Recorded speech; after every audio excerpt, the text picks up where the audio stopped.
Although my lecture today is about documentary film, I want to start by way of contrast with a clip from a fictional narrative film. Early in Michael Haneke's film Code Unknown from 2000, we are confronted with a rupture in our viewing. Documentary photographs interrupt the fictional diegesis. At the end of a searing 8-minute-long take, Amadou, a young Frenchman of African descent, is arrested on a Paris street after trying to chide Jean, a white teenager from the country, for throwing his trash at Maria, a Romanian panhandler. And so what I'd like to do now is show you this clip. Vos papiers. Mais je m'en suis récupéré mes papiers, monsieur. Il semblerait que non, sinon je les aurais pas gardés, voyez-vous. Mais d'abord au commissariat avec les autres, après on verra, c'est compris. C'est compris. Oui. Ben voilà. Tu prends ces coordonnées? S'il vous plaît, par ici. S'il vous plaît. Non, non, attends. Vous n'avez pas besoin de me tenir. J'ai rien fait de mal et je suis mon plein gré. C'est pas une histoire, les gars. Non, vous n'avez pas besoin de me toucher. Je vous suis, il n'y a pas de problème. Si vous n'obtempérez pas, je vais devoir vous passer les menottes. C'est clair. Non, vous n'avez...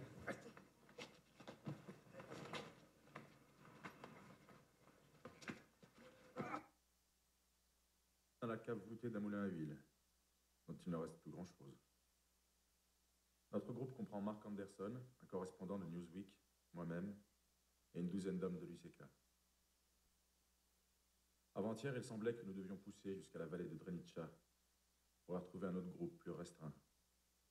Mais tout a été annulé.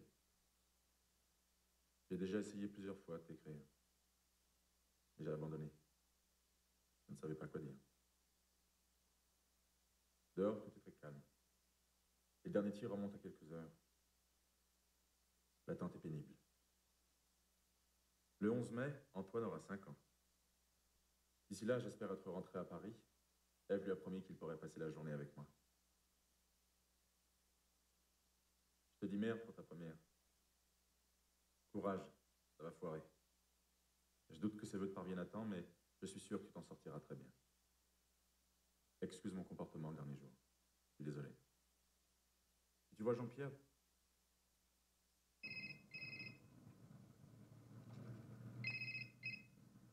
Oui? Comment? Marionette, c'est quoi que ça m'a redevenu? Tuma jumɛn?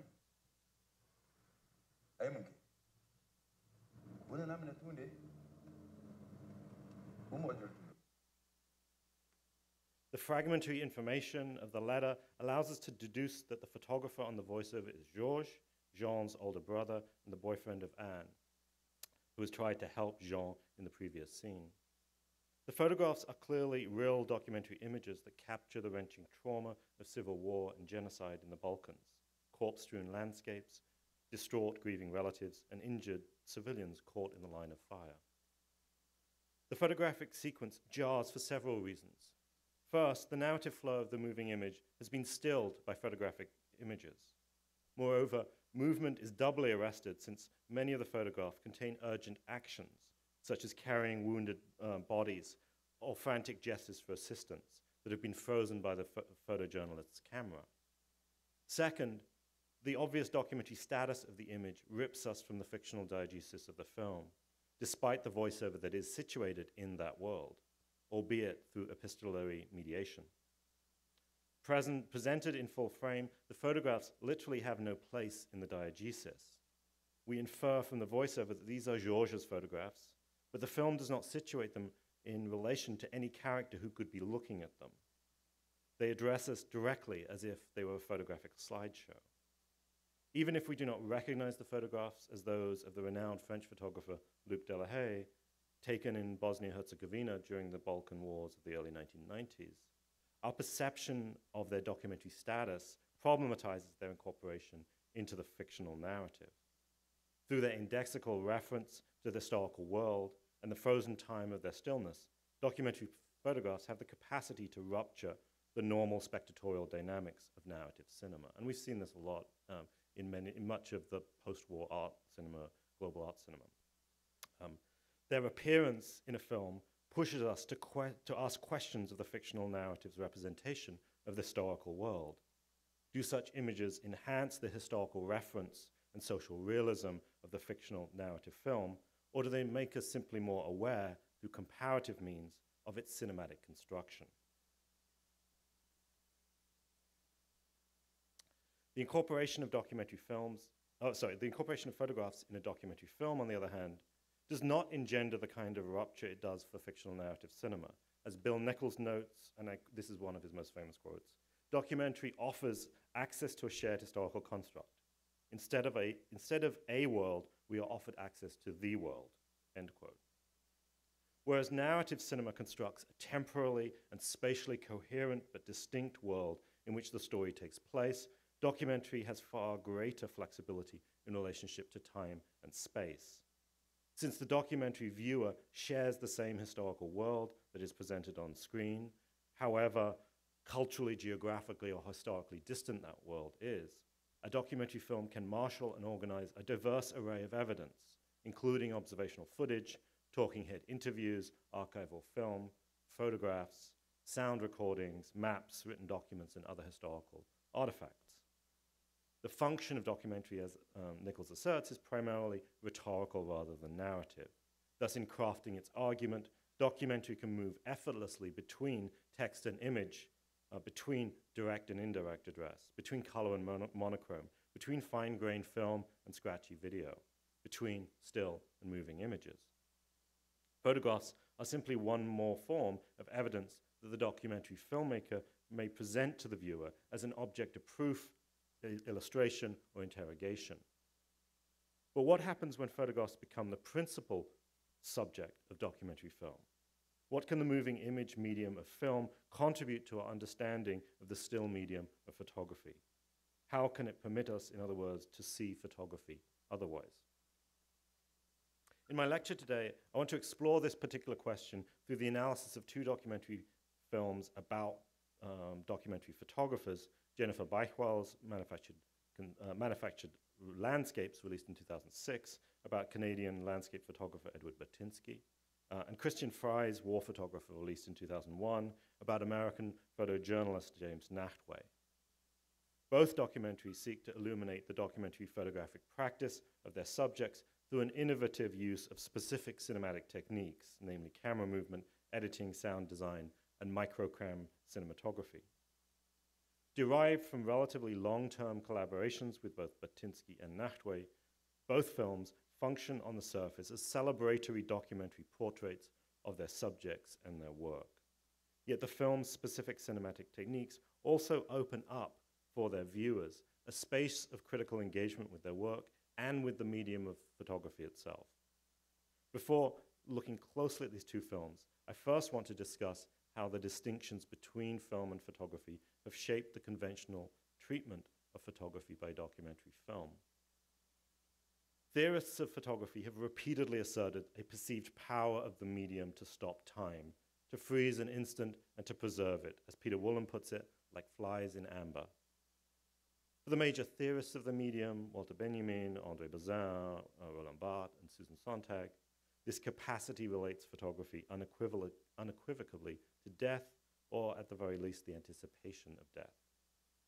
Yet, to embalm time is as much a process of preservation as it is of death.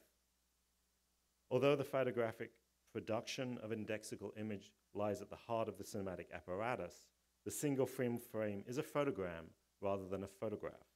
It is a constituent, fragmentary image that must be subsumed into the illusory movement of the projected film image. If a photogram is perceived in its singularity, then the image is no longer cinematic. Film thus obscures the pastness of the photographically produced image, since the perception of continuous time and motion in film produces an effect of the present tense. As Christian Metz contends, I quote, "Film is less a succession of photographs than, to a large extent, a destruction of the photograph, or more exactly, of the photograph's power and action," end quote. So if Metz's assertion holds true, then how do documentaries about photography illuminate the medium's power and action through cinematic means themselves?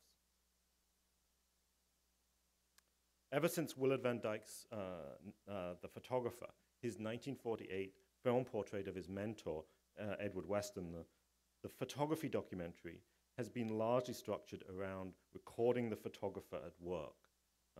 Looking, and here I give sort of four examples of the actions that are structured around this photographer at work. Looking for the image, taking it, processing it, and exhibiting the finished picture. This structure serves to reveal the creative and technical processes that produce the given photographer's oeuvre. For instance, in Stephen Cantor's What Remains, we learn about Sally Mann's deep attachment to the archaic photographic technology of wet plate collodion process and its impact on her aesthetic practice.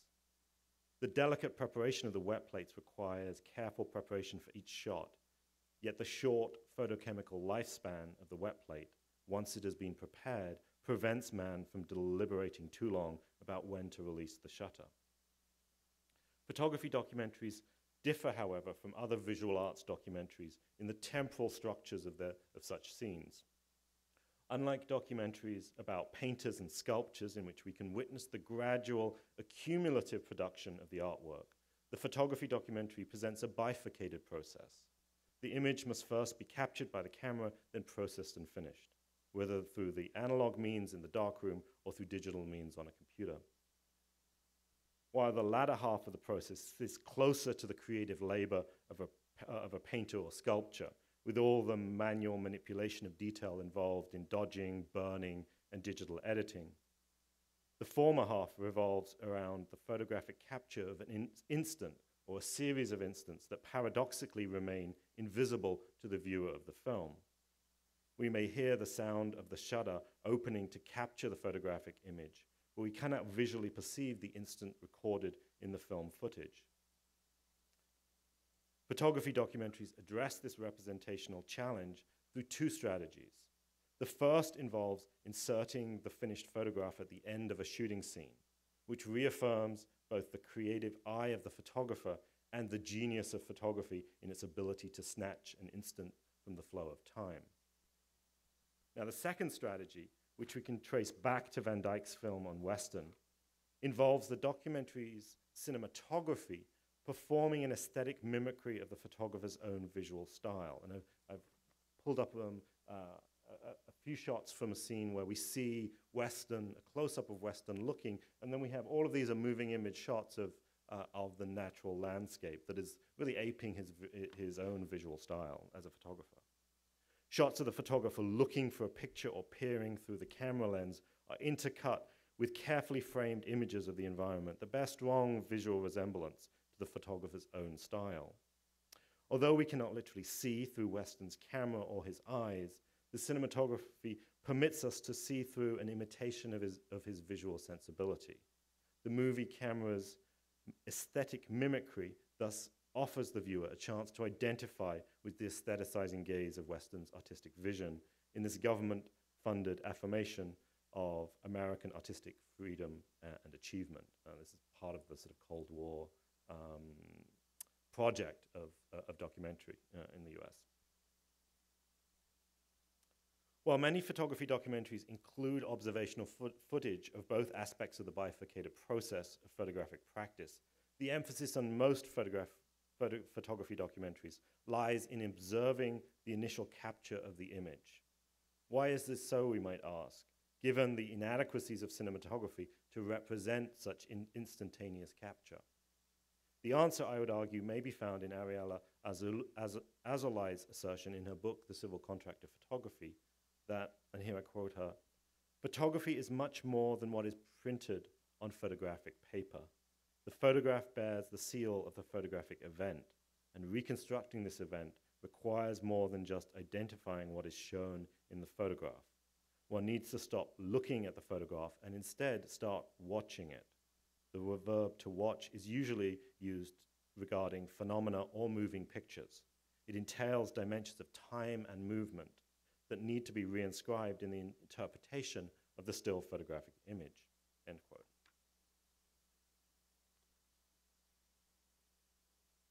In her bold attempt to reconceive photography as a civil political space, in her own words, Azoulay argues that rather than merely being an indexical imprint of what lies in front of the camera, the photograph is only a trace of the photographic event, or what she would later rename the event of photography in her most recent book, Civil Imagination. For Azoulay, the event of photography is the complex encounter amongst photographer, camera, subject, and viewer, in which no one party holds sovereignty. In Civil Imagination, she writes, and here I quote, "In contradistinction to the assumption that it is possible to discuss photography only from the point of view of its product and to attribute to the photographer sole rights over it, I claim that photography is a product resulting from actions of many agents, and that the photograph is only a sample of the relations between people, or an effect of the space of relations between them," end quote. So in watching a photograph, the viewer self-consciously treats the camera's look as one among several possible looks in play during the event of photography. By filming the event of photography, photography documentaries foreground the ethical and political dynamics between such differentiated looks. They also urge us to consider the contingency of such an event rather than the visual and temporal fixity of the photograph. Moreover, the frequent use of handheld cinematography in such scenes reinforces our contemplation of contingency through the impression of embodied presence that it engenders. And so, for example, in Rainer Holzheimer's Magnum Photos, The Changing of a Myth from 1999, where he sort of showcases sort of 4 or 5 contemporary Magnum photographers from the Magnum Agency, we witness Martin Parr as he meanders through the streets of Bristol and Bath in search of the eccentric and the surreal in everyday British life. We watch him negotiating consent to photograph his subjects through spontaneous and fleeting conversations with people on the street. In stark contrast to the instantaneity of the photograph itself, the temporal experience of its viewer is normally characterized by an open-ended duration. Film, on the other hand, controls the temporal experience of its viewer through a constant projection speed and predetermined duration. Now, with the development of VHS and later DVD and other digital technologies, home entertainment technologies have undoubtedly given viewers greater freedom to temporally manipulate their experience of film, slow motion, fast forward, pause, random access, and so on. But films are still designed to be initially viewed uninterrupted in their entirety, or most of them are. As Wallen notes, Roland Barthes' famed preference for photography over cinema lies in the temporal agency of the photographs, the temporal agency of the photographic viewer that contrasts with the temporal domination of film over its viewer. The spatial experience of the viewer also differs between the two media in relationship to both distance and scale. Whether watching a film on a movie screen, a television set, or a mobile phone, the viewer selects a specific distance from the screen before the film begins and generally remains at that distance for the duration of the film. For instance, when you're watching a film or television program on an iPhone in a crowded train, it requires you to sustain a fixed distance from the screen in order to avoid the distraction of motion that is around you as a passenger. The most common context for looking at photographs, namely the printed page, the digital screen, and the framed picture on a wall, all permit variable distance from the image and its viewer. Flicking through a book or magazine, we may peer closer at the photographic detail that piques our interest. The web browsers, PDF readers, and digital image viewers on which we increasingly view photographs provide zooming functions as virtual proxies for such looking closer. Physical scale has historically been an important distinction between film and photography. During the 20th century, people encountered most photographs in sizes smaller than the screens on which they viewed moving images. Now, the miniature screens found on smartphones and the large-scale conceptual photography of artists like Jeff Wall illustrate the gradually shifting relations of scale between these two media. Despite the increasing number of platforms available for screening moving image media, industrial standardization continues to tightly control the possible aspect ratios of film and television. Photography, however, not only has a wider range of camera formats than film, it also enjoys almost limitless options in terms of the size and shape of the final image. In most photography documentaries, the temporal and spatial experience of still and moving images is tightly managed by the rhetorical structure of the film. Very few photography documentaries leave a still photograph on screen for longer than a few seconds. Even documentaries devoted entirely to certain iconic photographs tend to return repeatedly to the photograph rather than leave the entire image on screen for a longer period of time. So for instance, Tricia Ziff and Luis Lopez's Chevolution from 2008 about Korda's iconic portrait of Che Guevara and Leandro Katz's El Día que Me Quieras from 1997 about Freddie Aborta's photograph of Che Guevara's corpse, both vary the repeated presentation of their iconic images through rostrum and digital effects such as cropping, zooming, and panning, rather than offer them to the viewer for prolonged, undirected contemplation. Zooming, panning, and tilting have become such ubiquitous techniques for presenting photographs in documentary film that they earned the moniker the Ken Burns effect, following his popularization of their use in his landmark PBS series, The Civil War in 1990, and of course now it's a button and a function on your iMovie.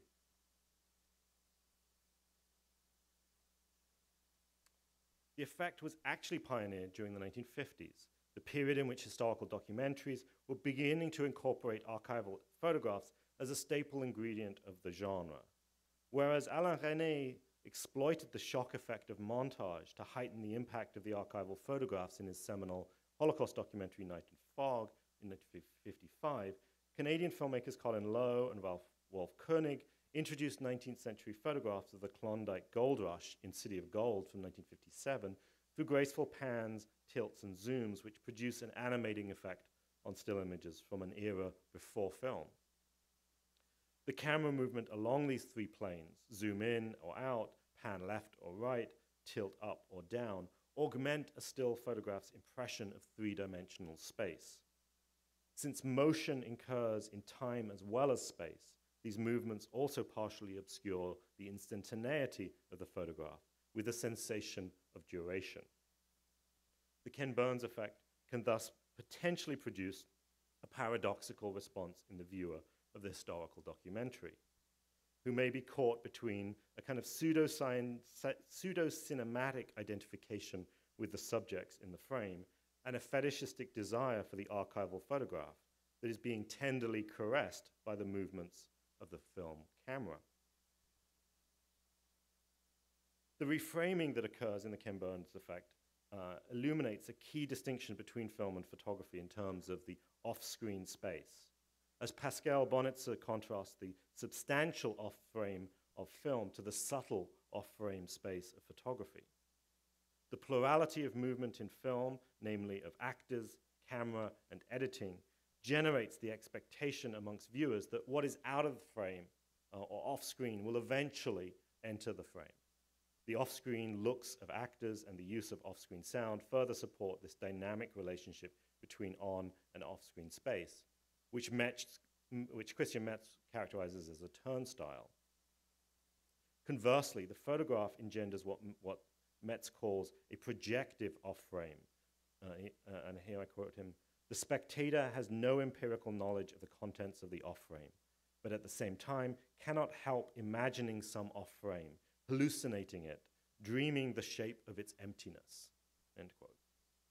The photographic off-frame is empty because, as Barth insists, the photograph is characterized by completeness within the frame, what he calls its totality of image. Moreover, the photograph conventionally expresses its whole to the viewer's first look, whereas film reveals itself gradually in parts through its very duration. Through his use of modernist strategies of abstraction, ambiguity, and defamiliarization, Edward Burtynsky creates photographs of industrial landscapes which unsettle our ability to grasp the totality of image through our initial perception of his photographs. Let me illustrate this through a brief reading of a photograph from his China project, published in 2005. A vast scene of construction stretches into the distance.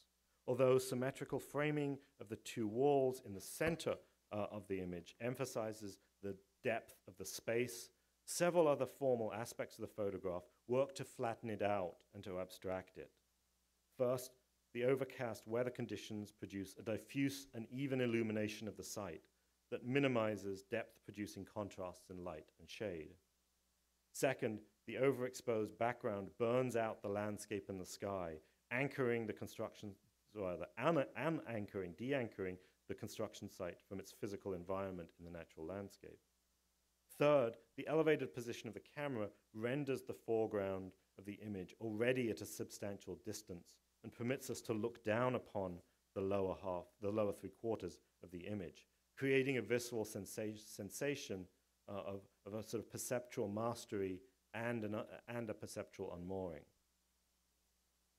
Fourth, the photograph's superb depth of field equalizes the distribution of our attention across the image, just as much as it permits our perception of its vast scale. Scanning the image in search of an organizing element to anchor our vision, we begin to notice the arrangement of color, line, and shape as much as we identify the material components of the unfinished dam. Through such effects, Burtynsky's images achieve what he calls a democratic distribution of light and space across the whole field, which yields, I would argue, a powerful and unsettling ambiguity of scale. This ambiguity forces us to look again at the image in order to determine what precisely are we looking at and how large is it actually. We notice a tiny human figure in the midst of the dense industrial detail. Like the experience of the romantic sublime, this dynamic both reassures us and terrifies us. But here it is not nature producing the effect of sublimity, but the industrial processes that have transformed the natural landscape in our contemporary world. In Manufactured Landscapes, Jennifer Beichwell does not merely imitate Burtynsky's visual style in the film's cinematography, rather she fashions cinematic equivalences for his photographic aesthetics that ultimately expand the terms of Burtynsky's work. We first witnessed this in the awe-inspiring 8-minute opening shot of the film. A wipe cut from black introduces a tracking shot moving from right to left across a Chinese factory floor. In steady linear motion, the camera passes by row after row of assembly lines with workers on each side of a conveyor belt. Since the assembly lines are perpendicular to the direction of the camera movement, we have little time to contemplate what individual workers are actually doing. Some glance inquisitively at the camera as it passes them by. After several minutes, the regularity of the camera movement and the graphic repetition of the assembly line structure makes us acutely aware of the duration of the shot and the space of the profilmic. Questions begin to arise. When will the shot end? How large is this factory? Have I possibly missed the edit of a looped shot, right? And this is a deception, an illusion, a trick. What is this massive factory actually producing? After 5 minutes, we suddenly hear Burtynsky in a voiceover reflecting, is there actually some way I can talk about nature and bring a certain appreciation for what it represents? We come from nature, and we have to understand that, stand it so as not to harm it, and so ultimately harm ourselves. Right, these lines jar us at first, pushing us to reconsider what we are actually looking at. Why is this man talking about nature as we observe a factory floor? Burtynsky continues his commentary as he explains his commitment to explore the industrial landscape as nature massively transformed by humanity. Beichwell's selection of these lines as the opening discourse of the film is crucial, not only as a means to defamiliarize our perception of what we're seeing in the opening shot, but also to establish Burtynsky's commitment to the protection of the natural world. After 8 minutes, a wipe cut to Burtynsky's photographic diptych of the same factory floor finally ends this momentous tracking shot, and you just saw less than 2 minutes of that shot. Cinematographer Peter Mettler's treatment of movement and duration as regularity and linearity here achieves the cinematic equivalence of Burtynsky's photographic articulation of spatial scale through his democratic distribution of light and space. However, unlike the photograph, the film provides no chance to scan the whole image within one's own time, for the camera pulls us away from any detail at the very moment that we notice it. Metz's cinematic turnstile between on and off frame functions here only in one direction. Whatever enters the screen on the left shortly exits on the right. While Burtynsky's photographs illuminate the sheer scale of such tailorized production, they cannot adequately articulate the sheer repetitive nature of individual labor on the assembly line. Several scenes in the film observe individual workers rapidly piecing together or testing components. In one particular scene, a close-up long take of a young woman's hands demonstrates how she can assemble a complex electrical breaker in less than a minute. In voiceover, she reveals that she can assemble over 400 units in a day without overtime. This durational aspect of the film thus adds a temporal articulation of scale that complements the spatial one presented by Burtynsky's photographs. Sound design and editing also play substantial roles in arguably the documentary's most significant engagement with the relationship between film and photography. Throughout the film, Dan Driscoll's ethereal score consistently incorporates various industrial sounds which function to blur the distinction between the score and the ambient sounds of Mettler's documentary film footage. Sound bridges abound as the film shifts seamlessly between photographic and filmic images. And I'd just like to show an example of this.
The other aspect of what's happening in China is that a lot of the recycled materials that are collected here are being taken to China by ship. That's cube metal. This is armatures, electrical armatures, where they're getting the copper and the high-end steel from electrical motors. 50% of the world's computers end up in China to be recycled. It's referred to as e-waste there. And the way they recycle is that they actually heat up the boards, and with pairs of pliers, they pull off all the components. They're trying to get all the valued metals out of those components. But the toxic smells, when you're coming to a town that's actually doing this kind of burning of the boards, you can smell it a good 5 or 10 kilometers before you get there.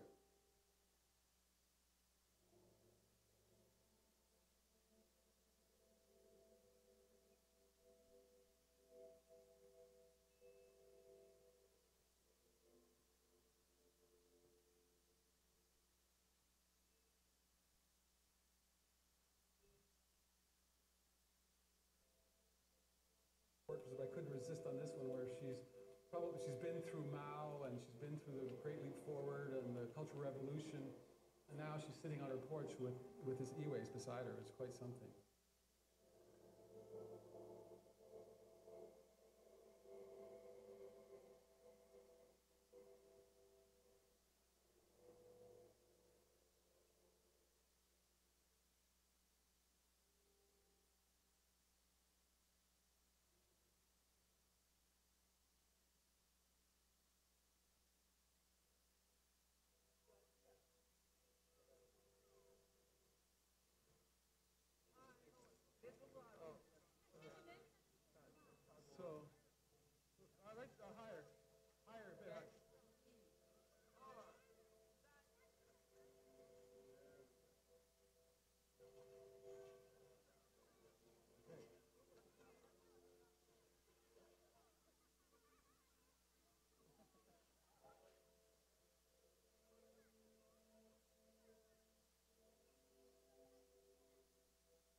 Beichwell intensifies this blurring of boundaries between media by not only applying the Ken Burns effect to Burtynsky's photographs, but also editing them together with Metler's film footage that presents largely static subject matter through various camera movements. At particular moments, we thus lose our ability to confidently distinguish whether we are looking at a photograph or a film image. By rendering both media through parallel forms of movement over stasis, manufactured landscapes engenders a similar kind of perceptual unmooring of its viewer that Burtynsky's images achieve by photographic means. Rather than explain Burtynsky's photography on screen, Beichwell's film enacts its methods through equivalent cinematic means. One of the most important moments of perceptual unmooring occurs close to the end of the film, and I'd just like us to see this short moment in the film.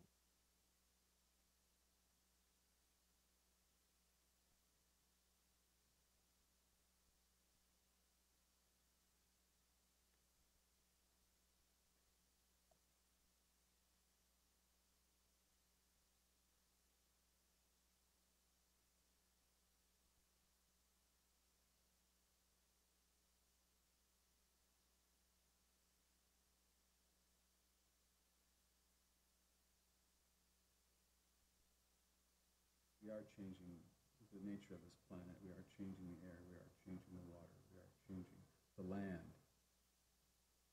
And that's just not China, that's the world at large.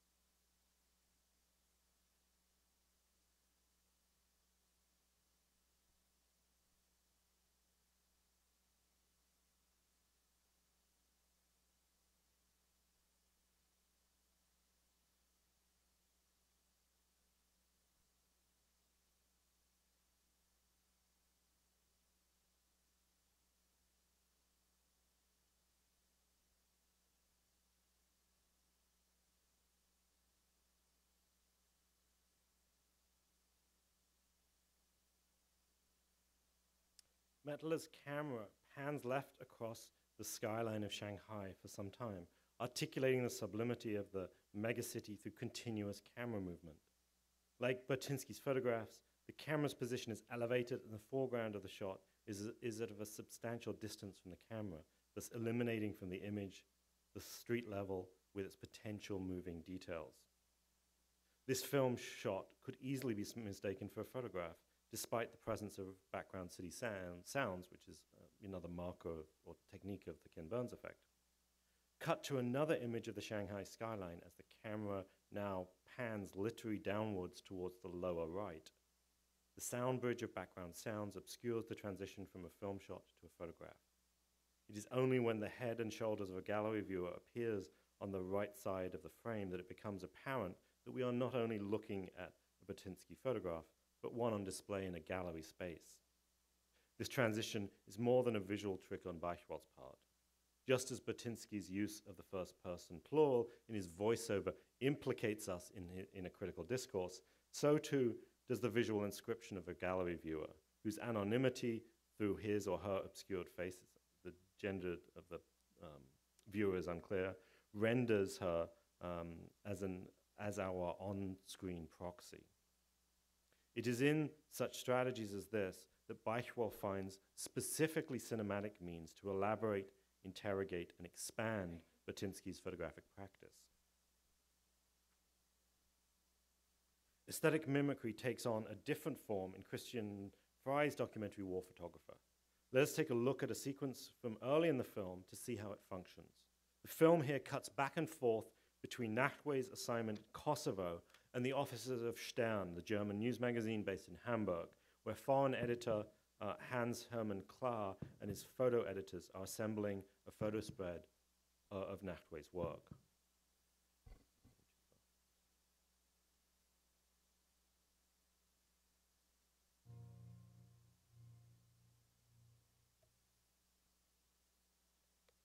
Mir ist es ehrlich gesagt zu grafisch und unemotional. Ich finde natürlich, dass da unten die Trauernden um den Toten... Ja, das meine ich, das trauernde Bild, diese Doppelseite. Dass die lieber die große, aber... Ja? Okay, gut.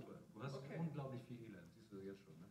Was hier schön ist zum Ausklang der Strecke, dass einer so traurig durch die kaputten Straße geht, natürlich auch super. Ne? Würde auch sehr gut passen. Und in Goma war der Irrsinn, war natürlich diese 1 Million, von denen Tausende gestorben sind. Das war, wo sie auf der Vulkanerde niemanden beerdigen konnten, wo du diese Leichenberge hattest. Die Leichenberge... Ob das zu heavy ist, aber... Das ist natürlich super, ist ja gut, da hast du die Leichenberge. Da kann man ja, okay, dann brauchst du es nicht nochmal machen unbedingt, das ist richtig. Das sieht toll aus. Und du meinst wirklich, wir sollen das hier jetzt nehmen? Die würde ich mal vergrößern. Ein Jahr Das ist danach. natürlich ein super Bild, ist natürlich auch das hier. Ne?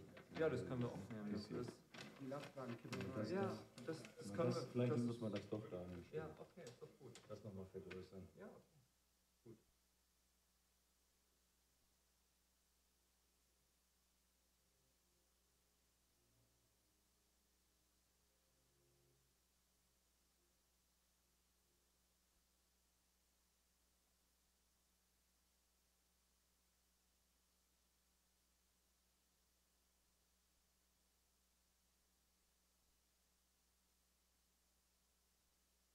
Das würde auch passen Kann man sehen, dass die Leichen, die dort vom Lastwagen gekippt werden, nicht in Afrika sind? Man muss ja nicht diese Leichenberge hier sehen, sondern dieses hier, dieses da austauschen.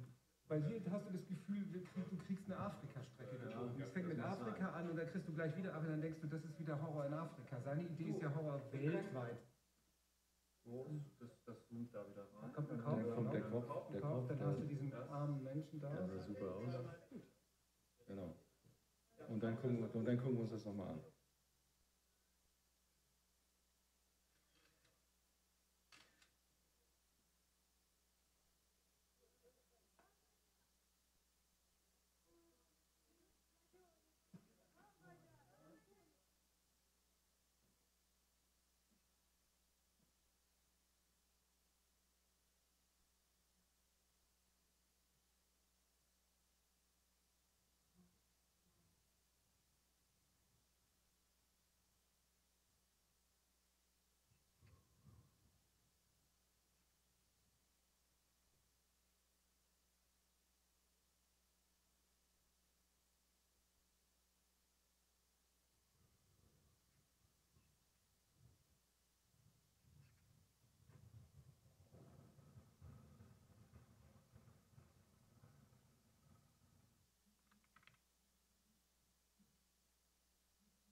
Das ist Katze.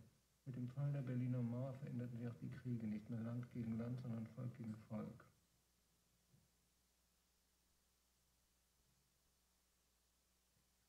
Hightech, Waffen, Karabiner und Macheten. Wie kein anderer hat James Nachtwey, berühmtester Kriegsfotograf der Welt, diese neuen Konflikte und ihre Opfer porträtiert.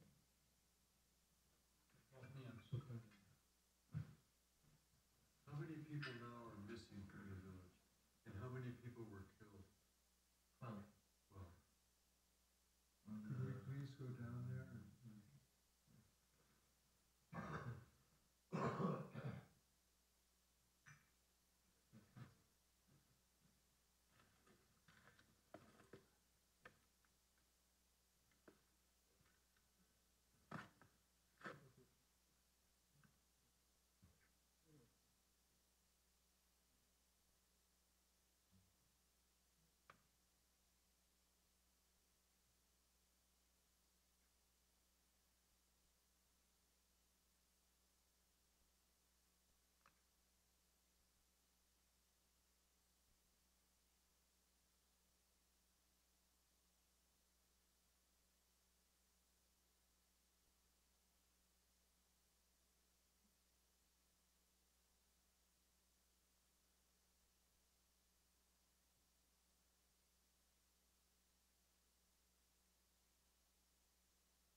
So this sequence clearly exemplifies the documentary's overarching valorization of Nachtwey's work, which itself has divided critics and commentators. Whereas Susie Linfield views Nachtwey's unsettling combination of viscerality and formalism as a process of what she calls distilling, structuring, cohering the conditions of his subjects' lives and death, other critics seriously question the ethical position of his aesthetics. For example, in his New Yorker review of Nachtwey's book, Inferno, Henry Allen contended that the composition... Let me see if I can put them handheld. Is this better? A little bit. Something up with the sound.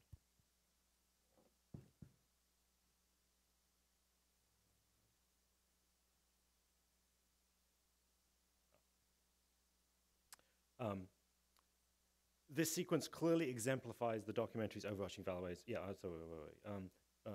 so on the other hand, in his New Yorker review of Nachtwey's book, Inferno, Henry Allen contended that the compositions were built on, quote, the nerve-damaged flatness of postmodern aesthetics, end quote.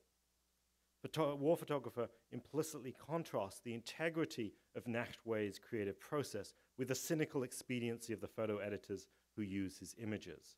The problem lies not with the sensitive and patient photographer, the sequence suggests, but with the spectacle and sensation-driven mass media that publishes his work.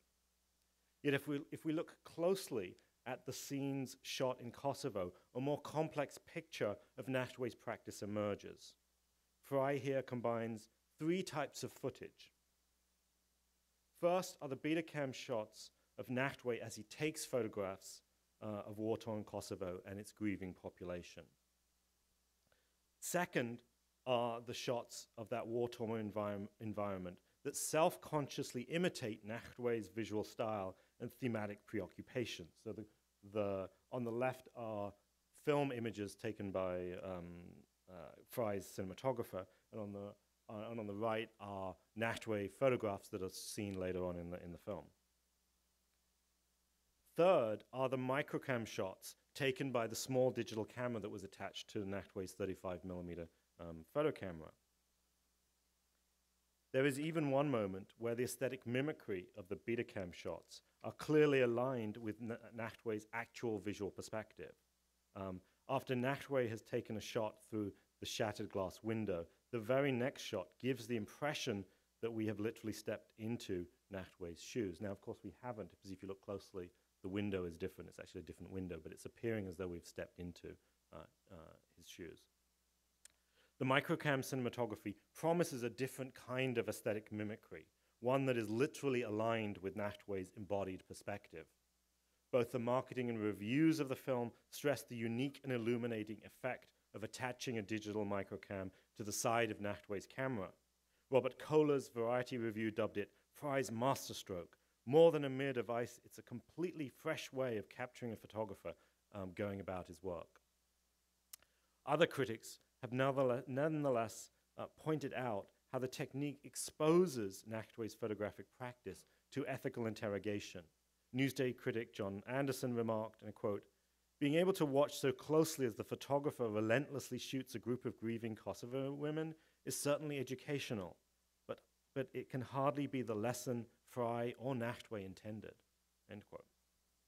Nachtwey initially refused Fry's request to make a documentary about him, but it was Fry's proposal to use a microcam cinematography that finally convinced the solitary photographer, who saw the technology as less disruptive to his shooting than having a normal film crew follow him.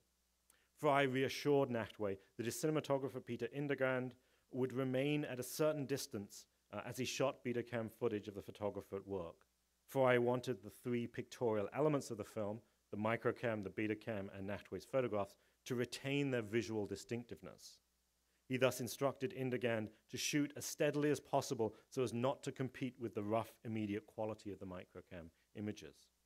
However, the microcam photographs possess within them an overriding tension between their sense of immediacy and a certain distancing effect, which A.O. Scott noted in his New York Times review. And he said, "This startling effect of immediacy is unnecessarily accompanied by a sense of detachment, not only from the people and objects Mr. Nachtwey sees, but also from the man himself," end quote.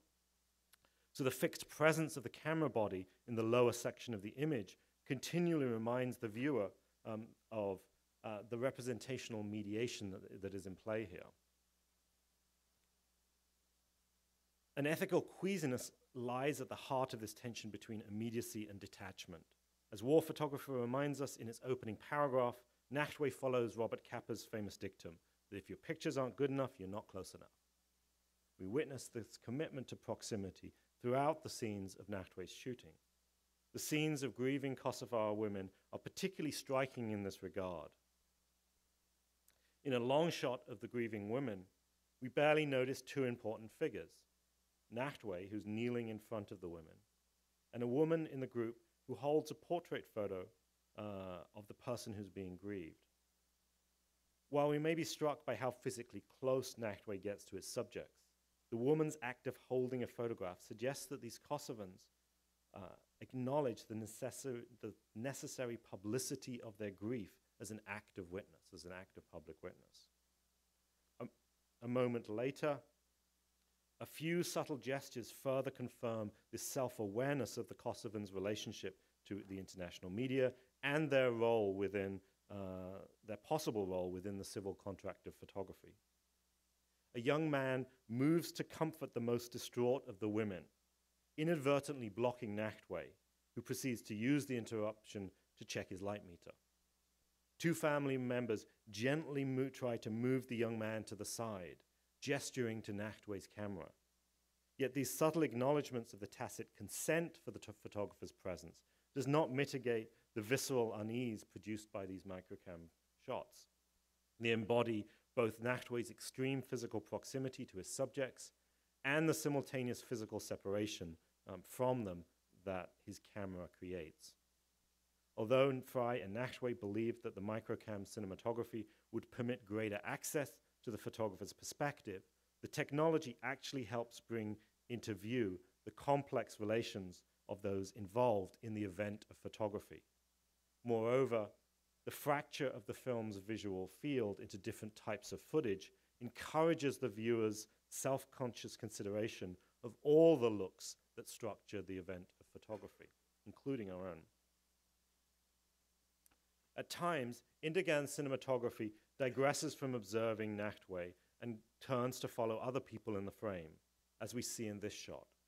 Indegand's camera subsequently follows the grieving man as he bends down to view the exhumed grave more closely. This shot, in fact, I would argue, emblematizes Azoulay's argument that the event of photography cannot be reduced to the photograph produced in it.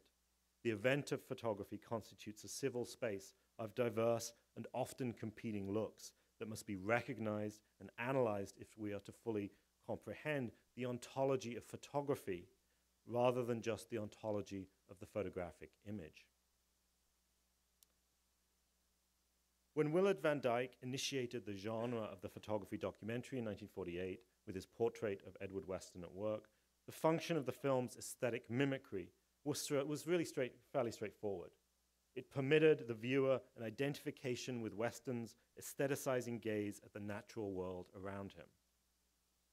Although manufactured landscapes and war photography retain on their surface a similar great man approach to the subject as Van Dyke's film, their different manifestations of aesthetic mimicry, I would argue, generate far more complex engagements with photography.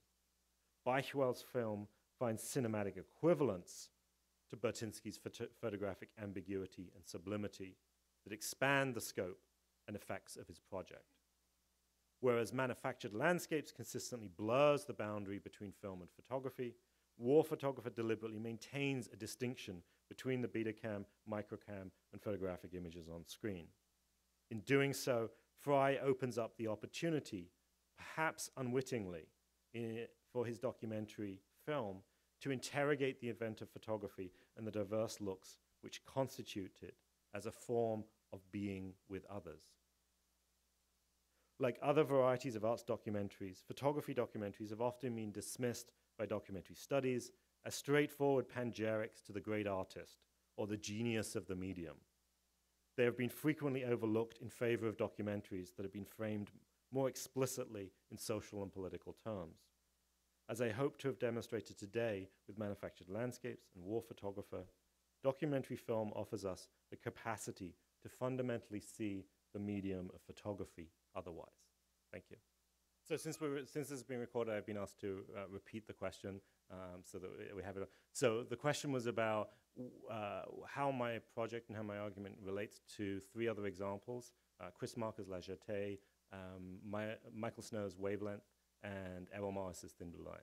Okay. So, and thank you for the question. It's a great question. And actually, it really, I think, very effectively sort of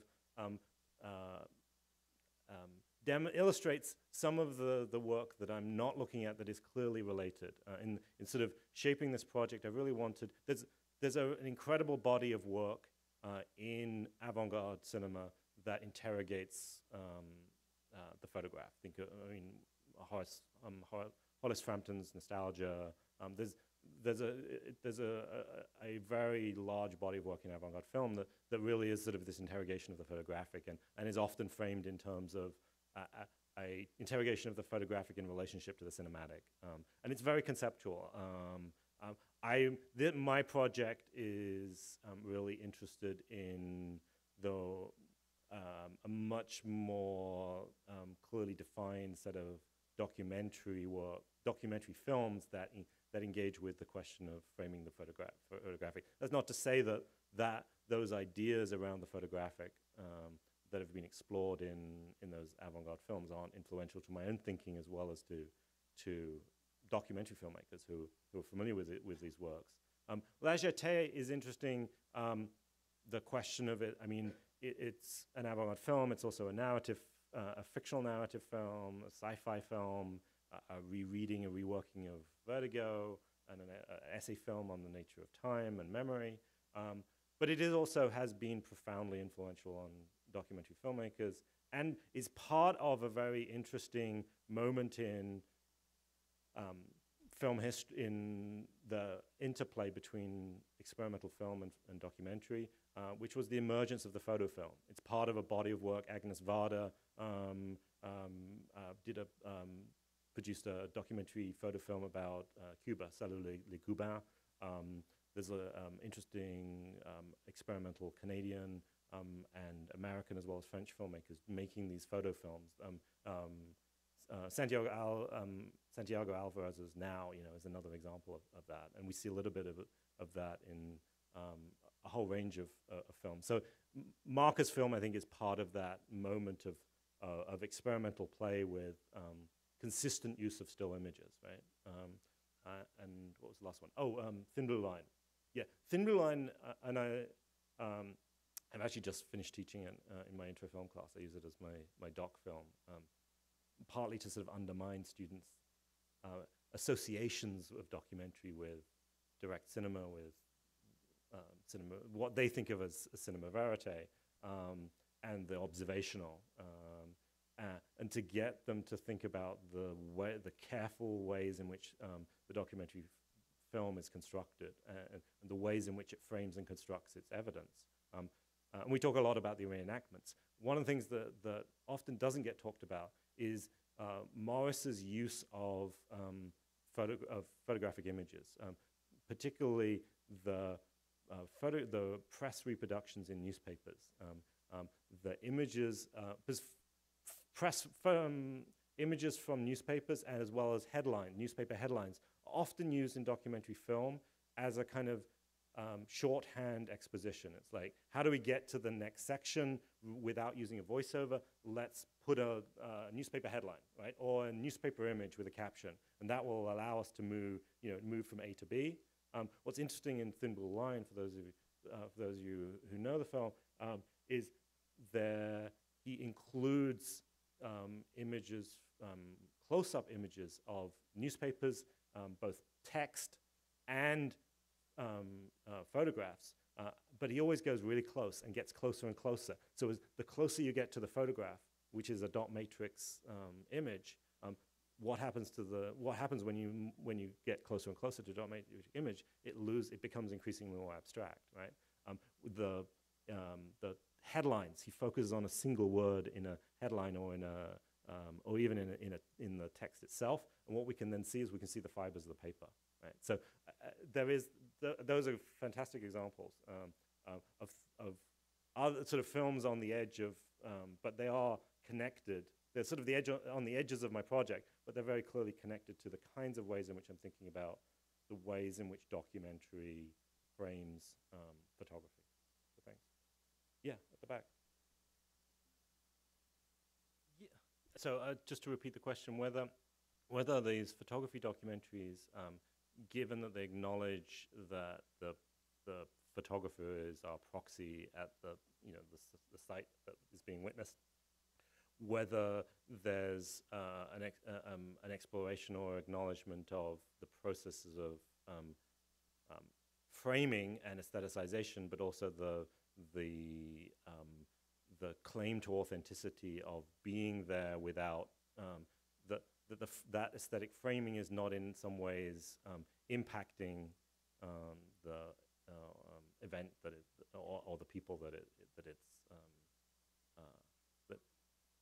building up a trust. I mean, we do see, I think, in a lot of photo, and we see this a lot in Nachtwey's War Photographer, is that we see a lot of shots of him talking to witnesses and survivors in Kosovo, and which is often, there's multiple scenes where it's sort of where there is a contrast between his work in the field, which is seen as sort of him wanting to be the patient, sensitive, silent witness who does not, who he talks about when he's in the field, he moves slowly, he doesn't say a lot, he wants to be respectful and to lessen his own impact, realizing that he has an impact by being there, but he wants to lessen it to the degree that he can. And then you see the ways in which those images, we see an extended scene in his darkroom with his darkroom assistant. He keeps on sending his darkroom assistant back, where he's like, burn this out a little bit more, burn this out a little, we need more here. And so we see the long process of his aesthetic framing of the image that he's captured, and then we have the scenes with the editors, which very much frame them as sort of, they're getting so excited about these great images, fantastic. All the language is very much about is about sensation, right? And impact. How can we get the greatest impact? So I think that War Photographer is not the only film that we see that the Magnum documentary I mentioned from 15 years ago. Again, nearly all of those mini portraits of various, whether that's Donovan Wiley photographing his uncle in Northern Ireland, or Martin Parr in the streets of Bristol and Bath, encountering their photographic subjects and doing that in sort of negotiation of consent to be photographed. That there is a sense of an acknowledgement of aesthetics, but also a sense of building that sense of trust, that what we're seeing is authentic, but also that there is there's sort of ethical behavior, professional ethical behavior on the part of the photographer. Yeah, I think, and that's something that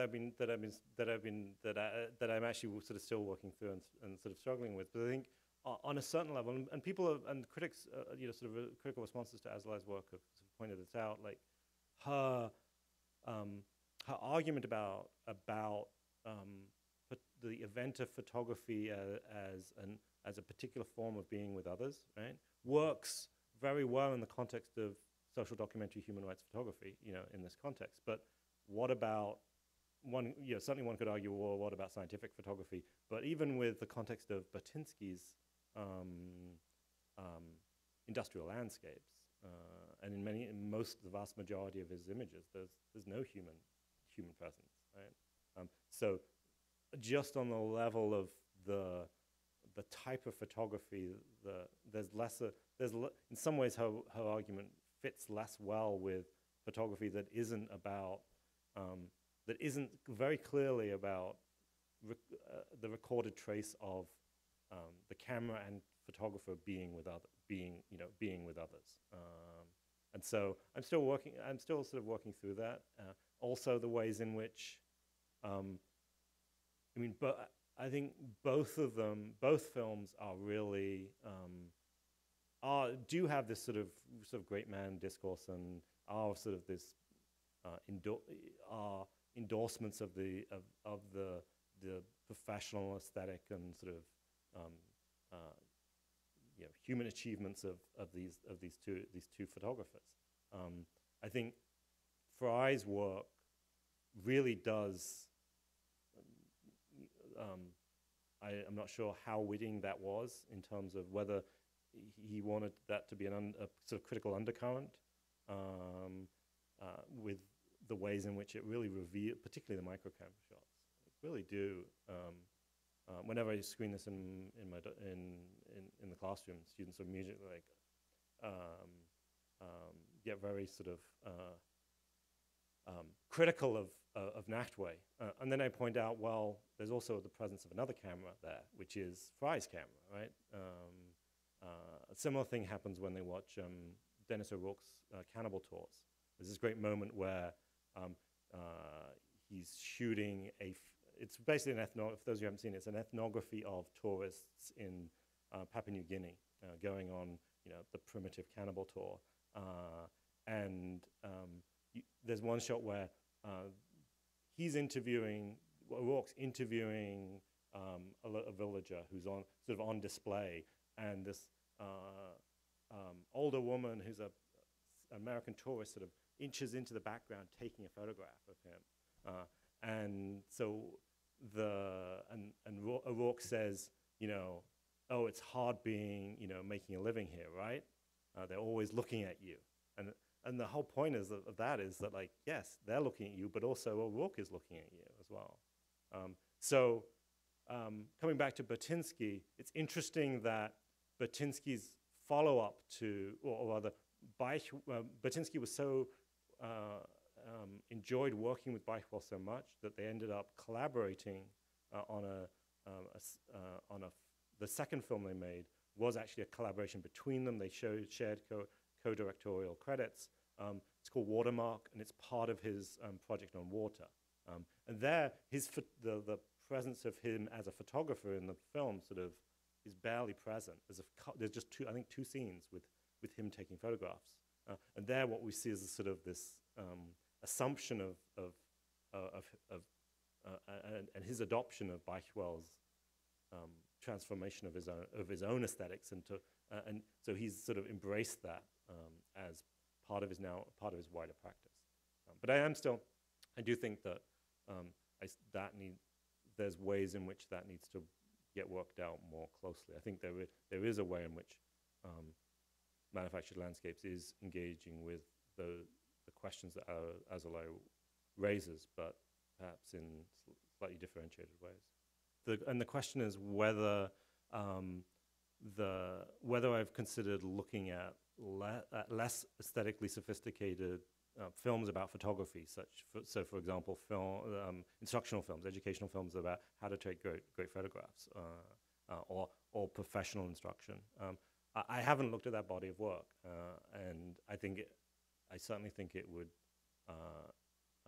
be really illuminating to see how those films invoke and frame and suggest the potential multiplicity of gazes and looks that exist within an event of photography. Particularly since one of the things that Ariella Azoulay is trying to do, and she's part of a larger movement in photo studies towards vernacular photography, towards a consideration of industrial photography and forms of photography that aren't about the great photographers, which is sort of photo studies, which has largely been dominated by art history as a discipline, as a sort of sub-discipline of art history, has really long had a sort of hegemony of attention to the aesthetic and to the question of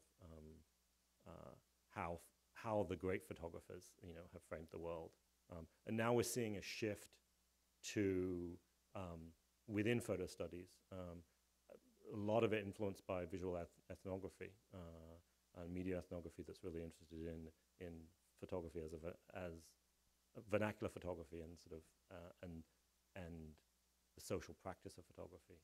And certainly those films would be certainly something that I should look at, and thank you for suggesting, because I will definitely consider that because some of the other films I'm looking at are works that are engaged with explorations of vernacular photography, particularly the work of Akram Zaatari, a Lebanese visual artist who's one of the co-founders of the Arab Image Foundation, which established a substantial archive of vernacular photography from the Arab world. And his most recent work has really been sort of an exploration of critically interrogating the notion of those kind of archival practices that he initiated. So I thank you for that suggestion. So the question was, have there been any mockumentaries that address photography and the photographer? Not that I can think of. I mean, I can think of comedies like John Waters' Pecker, but not mockumentaries. I would certainly be.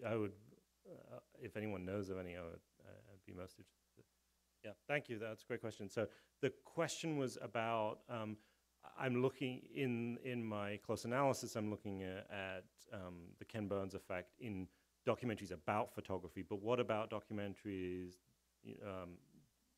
General documentaries, political documentaries, historical documentaries that use the Ken Burns effect and the Ken Burns effect understood as a kind of compensatory framing for the fact that the photograph doesn't have sound and the photograph doesn't have movement, right? And that's that's certainly we see that that has become a highly conventional strategy, and a conventional strategy that's now often parodied, right? But also a strategy that some filmmakers have found ways of playing with and attenuating certain aspects of it. So there's this incredible documentary by Portuguese director Susana Dias de Souza called 48, which is about the Salazar regime in Portugal and the history of the political prisoners there during the fascist regime in Portugal that lasted until 1975. And the soundtrack is interviews with those survivors, and they're looking at their multiple identification photographs for their long periods of political imprisonment.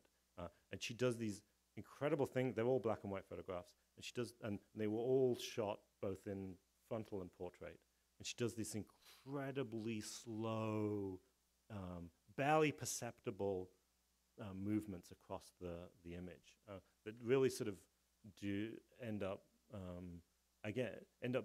doing something profound. I think something profoundly new and fresh with that strategy that has become sort of standardized.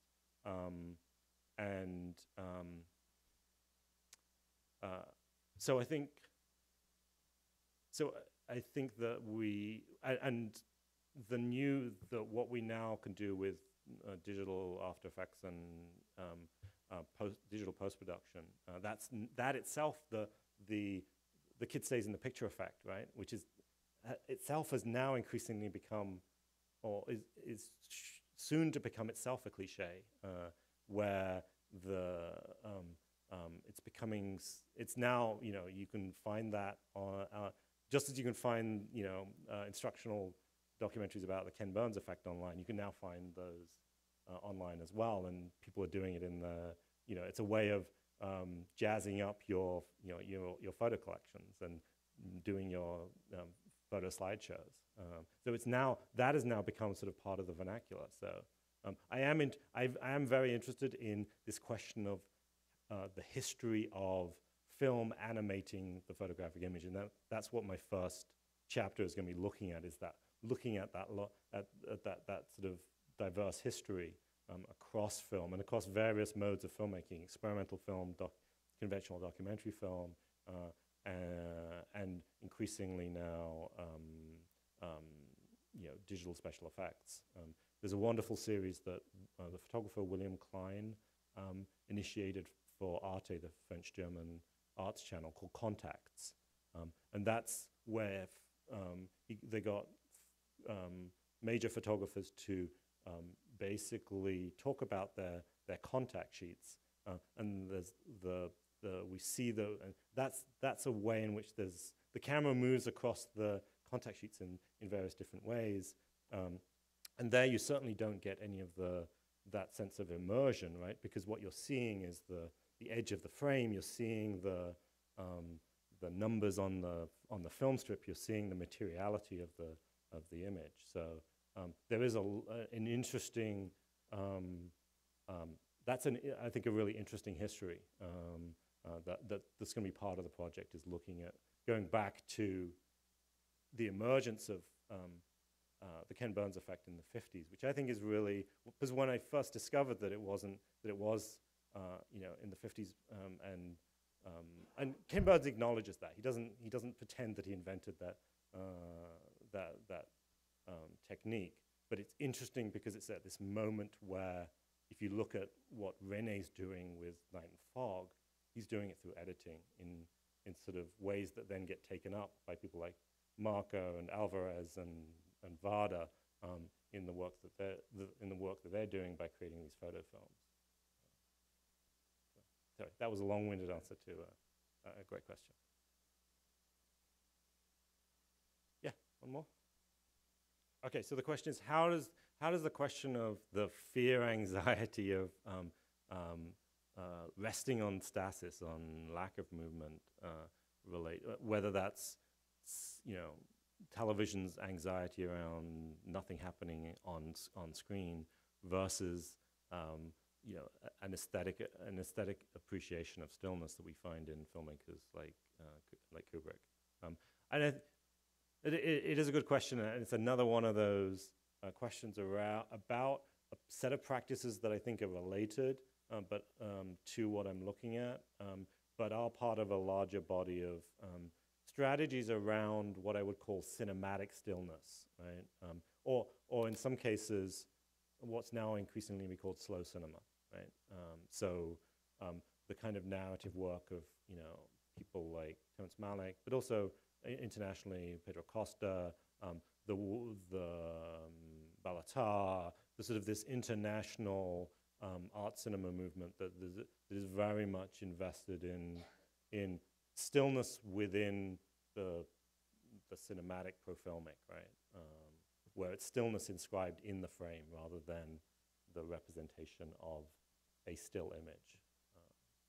But it is, I think it's related, but it's sort of at the, again, like those other examples you gave, sort of at the edges of the project. Are we done? I think so. Thank you very much for some great questions.